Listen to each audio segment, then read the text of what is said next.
October 4th is the date that has been selected for the general election to allow state voters to elect a governor. And if the legislature approves, there would be a primary election on June 20th, West Virginia Day.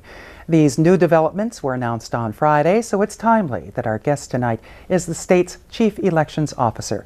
Natalie Tennant was sworn in as West Virginia's 29th Secretary of State on January 19th, 2009. Madam Secretary, welcome. So glad you're here. Thank you. It's always good to be here and have a good discussion with you. The proclamation says a general election for governor is on October 4th. Are you okay with that? Did anybody come to you and say, we'd like to have it on October 4th. Is that okay with you? Actually, we did talk with some of the folks and the attorneys from the acting governor's office as part of this. And when this went to the Supreme Court and the Secretary of State and I was named as a petitioner, while we were not a proper defendant, because as Secretary of State I can't officially call and proclaim an election, we chose to stay in that suit because that allowed us to be part of the conversation of what needed to take place. If you're going to have an election, here's the time frame in which we need, here's the proper procedures that need to take place. So in that, it was important for us to be part of that. And then when Acting Governor Tomlin talked about wanting to present this and having to present and then proclaim an election, they did come to us and we were able to give them our expertise. And that gives you enough time for recounting. A new governor has to be seated by noon, November 15th this year.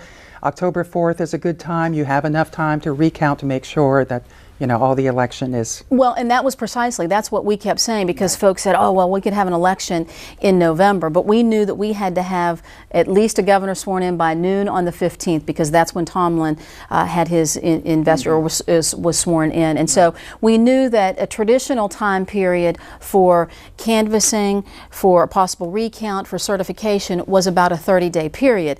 Now, this last November was a little different because we in the Secretary of State's office were pushing the county commissioners and the county clerks to get that canvassing done early, because we knew that we wanted to hit that November 15th deadline to get our new senator certified so he would have seniority over others coming in, and we were able to do that. Now, that was extraordinary measures. That was out of the ordinary, and this is why we're trying to stay as close as possible to some regular election type process that needs to take place. We'll get to a primary election versus a convention in a minute, but first, the cost of a general election. What's the price tag? Well, the general election or primary election, whatever you want to call it, it's probably going to be the same cost. And for the special election that took place in August the 28th, we knew that there were measures that we wanted to keep the cost down, and there was $3,000 would be pretty good, $3 million allocated, and we kept that very close by cutting some of the reimbursements that were asked by counties. So it was $3 million and about $80,000. What does $3 million pay for? Well, and this is what's a little different that might have to take place, because for the special election in August, there were 23 modifications made to the election code, which allowed us to do some of those cost measures. They pay for, that $3 million pays for the ballots, the programming of the machines, the training for the poll workers, the rental of where you're going to have your precincts, and $50 a pop or $200 or $300 a precinct to rent it starts to add up. I didn't realize we rented space in order to put the ballots in. Yes. So a lot of them are schools, fire departments. You're right, and if they're schools, then you have custodial staff that's also paid. There's all kind of different things that are paid for an election. All right. So anyway, to answer your question, it'd be about $3.5 million, $4 million for a primary, $3.5 million, $4 million for a general. So we're looking at $7 or $8 million Same kind of for two elections. If the legislature doesn't go along with a primary on June 20th or any other day, they could decide to change that June 20th date. Then the Constitution says nominating conventions by the political parties will be held, and that's at no cost to the state. That's right. It's actually not the Constitution. It says it's the code. It's that part of code, and that's what the Supreme Court said, that the Senate President who acts as governor would make that proclamation. And you're right, a convention would not cost the state money. That the cost would then be bared on the parties, which would be Democrat, Republican, and Mountain Party, because they are considered a major party in West Virginia. And that would be an interesting process, because then it would start at a county level, and the parties have a formula of knowing how much each county, how many delegates they would have. So then that would start. And I want to make sure that folks know that any registered Republican or any registered Democrat or any registered Mountain Party member can go to that county convention to become a delegate for the county convention, to go to the state convention, to then nominate the person that you would like to nominate for governor. Can you reassure our viewers that a candidate for office can still be trusted to be chief elections officer? We know this has happened to Secretary of States before. That's right. What are the safeguards? Yes, well, the safeguards are that you think about what takes place in the Secretary of State's office. As Chief Elections Officer, I oversee the process that takes place within the counties. Do you register in the Secretary of State's office? No. Do you come to vote in the Secretary of State's office? Do we count the votes in the Secretary of State's office? No. You do those in the county. And so this is, folks voted for me to be Secretary of State to oversee the process, and that's what I will do. That is my job. The same as they vote for a county clerk. We just elected 55 county clerks in this last election where they do count the votes, where they do go and vote in the courthouse. We have high standards, and I have a high standard personally, my personal integrity, and then the high standards that we have within the Secretary of State's office that I'm so very proud of, that we've been able to show over these last couple of months with a special election where we were asked to make unprecedented expectations, and we met and exceeded them. What and here kind we of are ready. Well, to put an election on within 46 days when you usually get 120. Mm-hmm. And we did that. And while folks questioned some of the process, while I and the Secretary of State's office was sued over a ballot format, we saw that we were correct. They were baseless allegations or baseless questions, and we showed that that working together with county clerks and county commissioners, we put together a highest of election standards that you've ever seen in West Virginia. Right after Senator Byrd's death, Mm-hmm. you held a press conference to outline what has to happen now. What did you say then, as opposed to what the kind of constitutional conundrum we're in now? Take us back to that day and what you said has to happen in order for the, transfer of Right, to have that office, appointment, to fill that seat. Yeah. To fill that seat. That was a really interesting day, and that became a turning point even for the Secretary of State's office, because we came out and we read code as we would read the code, and showed what would take place. And at that point we said that the governor would make an appointment, and in that I also said that reading the code and having the case law behind it, that person would be able to serve until a 2012 election. You said 2012. In 2012, and there would be two elections. There would be a special election for the unexpired term of Senator Byrd, and then the new term that would take place.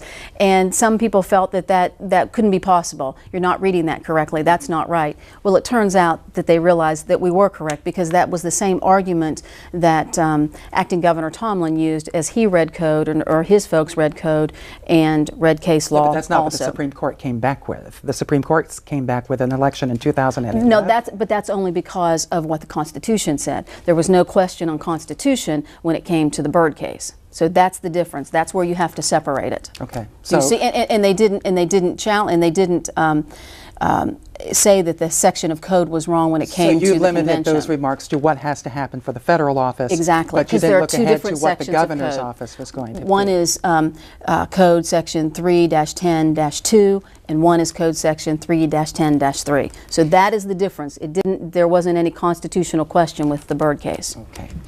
I love talking about this. Moving on. We've got This is just really a inside little baseball. time, but I know it is inside baseball, Yes. but it is fascinating. It is. It really is. Any particular legislation you're looking for from the legislature this year? Actually, we continue to push forward with forward-thinking initiatives, because I'm very proud of the fact that the Secretary, in the midst of all of this, in the midst of this special election, West Virginia led the country when it came to online voting for our overseas and military members. We know how near and dear our military members are to us, and it was important for me to show that we can lead the country in something, and we did that with online and overseas voting for our military and overseas voters. Georgia is now following us, almost duplicating what we did, and Alabama is soon going to be following on that. So we look for forward-thinking measures. Another aspect of the Secretary of State's office is the Business and Licensing Division, and we are making doing business in West Virginia easier. We are now one of 16 states So we're not last. We're leading also when it comes to having our certificates of existence and certificates of authorization online and making it easier for businesses to do business. Getting back to online and overseas voting, the legislature had to give you permission in order to do that, correct? Correct. Because there was a lot of worry about online voting, a lot of worrying That's right. about hackers, a lot of worrying about would it work? Is it safe for online voting? Apparently, you didn't have any problems with it. We did not have any problems, and the response that we had from the military members using it was just overwhelming. They felt as though they were part of the traditional voting again that was taking place in West Virginia. And it was a pilot project, and we went through, we worked with vendors who showed that when those ballots or those electronic votes came back, they were on separate servers. It took passwords. The county clerks worked with there were 5 original counties that did it, and they worked hand in hand with their commissioners to make sure that it was a secure method, and we were able to show that. Do you ever see a time when we will all vote online? I think that we are going to step back from our pilot project and take very critical look at it, because that is a question that we get all the time. And there are some folks, I know that you may talk about D.C., when they ask people to come and vote. Well, it still is a federal offense to try to hack into voting or try to manipulate, tamper with voting. And so we obviously didn't ask for folks to do that, and they did that, and that was only a test project that they were doing in D.C. So it will continue to be looked at, and we will see forward-thinking voting measures. You've been on the job for 2 years. Yes. What have you learned about state government that you didn't know before? Well, I've learned that state government, sometimes it does move a little slow, but I've also learned that attitude you can change attitudes in a sense, and we've done that in the Secretary of State's office, because, you know, many times when there may be a state holiday, we may still be open because we still have to serve businesses that are open, and we've changed that through attitude of employees that then changes the whole attitude of the office. And I've learned that you can have open and engaging government. That is what I strive to do. I strive to have transparency, and even working with the media. I think that it's so important. It may be some of my background as a reporter, but it's not my government. I'm only part of it. It's the people's government, and I think that folks deserve to not feel intimidated by it, because if they don't feel intimidated by it, then they feel like they can have a say in it and make some of the changes. Because while I have a lot of great ideas, I don't have all the answers, and I'm willing to listen and work with others. Secretary of State Natalie Tennant, good conversation. Thank you very much. Thank you. I appreciate it. Thank you.